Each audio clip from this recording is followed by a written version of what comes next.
What's up guys, Jorgen here. 2017 has so far been a year where we have seen some cool screen designs from manufacturers like Samsung and LG. And now comes Sony with their latest flagship, Sony Experia XZ Premium, the first in the world with a 4K HDR screen. It's a 5.5-inch display, and I must say it's a really good screen for looking at YouTube videos. It's crisp and sharp with a good depth in the video, so you're a YouTube nerd like me, is it perfect. And the phone can download in 1 gigabit per second, so 4K movies will be no problem here. I only wish that it did have some smaller bezels. This will make the phone smaller or more easy to handle. But you get a good grip, and they have placed the power button on the side. And it also doubles as a fingerprint sensor, except in the US. And that's a quite good placement, as it works fine for both left and right-handed. Or what do you think? Leave a comment below and tell me what your favorite placement is. And Sony have their ordinary quite flat design on this model too, and use Corning Gorilla Glass 5 on the front and back to protect it and also give it a cool surface. But it's a big fingerprint magnet. But if that's okay with you, do you have a cool surface on the phone? And if that sounds good to you, do we also have the speakers? That sounds okay. You can always wish for more, but they handle YouTube videos and Spotify quite good. And for you who want to have a better sound, can always use the headphone jack. That's always good news when that's still there today. And on the bottom you have the USB Type-C port, so two of my favorite ports are there. And to protect them have they made the whole phone dust and water resistant, IP68.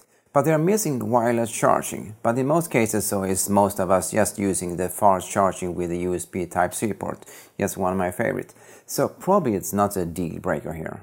To save all your data, do you have 65 GB of internal storage? But you can upgrade to 256 GB with a microSD card, so you can save a lot of pictures here. And now when we are talking about pictures, so can we talk about a 90 megapixel rear camera and the 13 megapixel front-facing selfie camera. They're both taking good pictures and videos. And here are some examples that I did take when I was out and test the camera.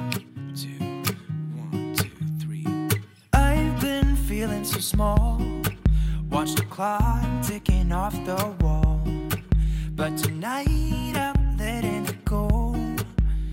Spend my coin for sure. And the feature that can sound cool is the 960 frames per second super slow motion video capture.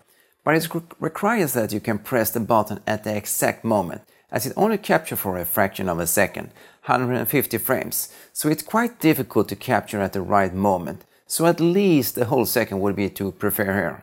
Then to a weakness that I think Sony has, and that is the camera interface. For recording 4K or effects, so do you need a separate software for each one.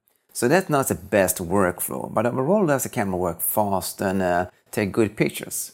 To make the phone run fast and smooth, has Sony put in a Snapdragon 835 processor. So when you take a look at the specification, do they look quite good. Playing games and surfing around works fine, so you will get a good workflow when you use the phone.